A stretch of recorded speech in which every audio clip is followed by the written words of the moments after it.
এগৰাকী মণ্ডল সভাপতিয়ে যেন বুঢ়া আঙুলি দেখুৱালে এগৰাকী ৰাজ্যিক বিজেপিৰ সভাপতিক।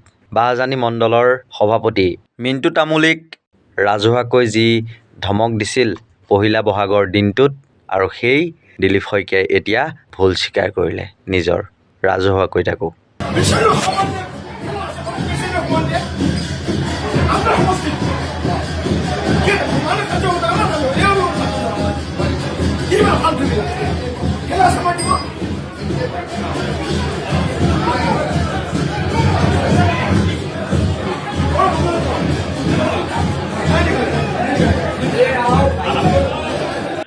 সিদিনাখন এটা কথা কৈছিলোঁ যে যদিহে বাহজানী মণ্ডলৰ সভাপতিগৰাকীক বহিষ্কাৰ কৰে সভাপতি পদৰ পৰা বা আঁতৰাই দিয়ে, তেতিয়াহ'লে গম পাম যে ৰাজ্যিক বিজেপিৰ সভাপতি দিলীপ শইকীয়াৰ কথামতেই বিজেপি পৰিচালিত হয়। নাইবা যদিহে নোৱাৰে, তেতিয়াহ'লে গম পাম যে এতিয়াও দাদা ব্ৰিগেডৰ পাৱাৰ কমা নাই বিজেপিত।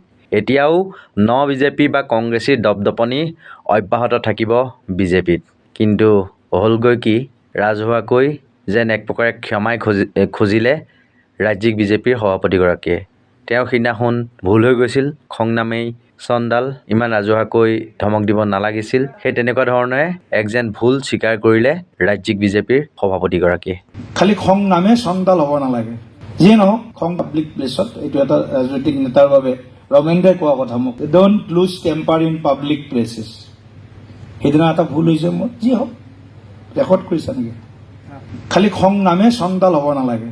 যিয়ে নহওক, খং পাব্লিক প্লেচত এইটো এটা ৰাজনৈতিক নেতাৰ বাবে ৰমেন্দ্ৰই কোৱা কথা মোক, don't lose temper in public places. সেইদিনা এটা ভুল হৈছে মোৰ, যি হওক ৰেকৰ্ড কৰিছা।